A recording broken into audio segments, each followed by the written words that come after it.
আহা, ছোট বাচ্চাও তো মাকে বলে মা তুমি ঘুমাবা না, ছোট বাচ্চাও তো বাবাকে বলে বাবা তুমি ঘুমাবে না।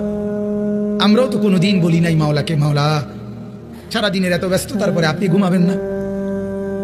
মাওলা বলে না তুমি ঘুমাও, আমি জেগে আছি। ওই যে রাত 2টায় যদি তোমার পেশাব করতে হয় তো তোমার তো চোখ খুলতে হবে।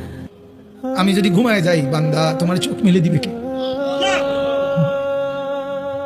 তুমি যে 3টা বাজে বলে রাখছো যে গাড়িতে 3টায় রওনা দিয়া সকাল 7টার ফ্লাইট ধরবা ঢাকাতে গিয়া, এখন আমি যদি ঘুমায় থাকি তাইলে রাত 3টা বাজে তোমার চোখ খুলে দেবে কে?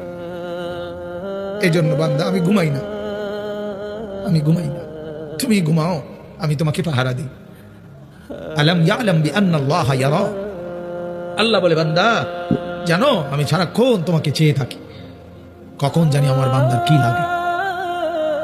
আল্লাহ বলে তুমি ঘুমাও, তোমার ক্ষেত, তোমার ঘরের একটা বদনা পর্যন্ত ঘরের ভিতরে, তোমার ঘরের একটা নুনের বাটি পর্যন্ত ঘরের ভিতরে, এত বড় বিশাল ক্ষেত ফসল লাগায়া রেখে আসলা, কই ওয়াল কই, দরজা কই, জানালা কই, উপরে ছাদও নাই, বেড়াও নাই, কিচ্ছু নাই, কারে দিয়া গেলা? আল্লাহ বলে ঠিক আছে বান্দা তুমি দরজা বন্ধ করে ঘুমাও, আমি তোমার ক্ষেত পাহারা দিচ্ছি। আমি সময় মতো কুয়াশা ফেলবো, সময় মতো বৃষ্টি দেব, সময় মতো জমিনকে চালনির মতো ছিদ্র করব। একদিন দেখবা তুমি সকালবেলা গিয়ে তোমার ছোট্ট দানা থেকে আমি আল্লাহ নতুন গাছ বের করে দেব।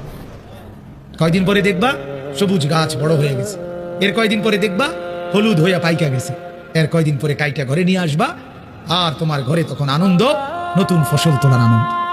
ঠিক কিনা বলেন?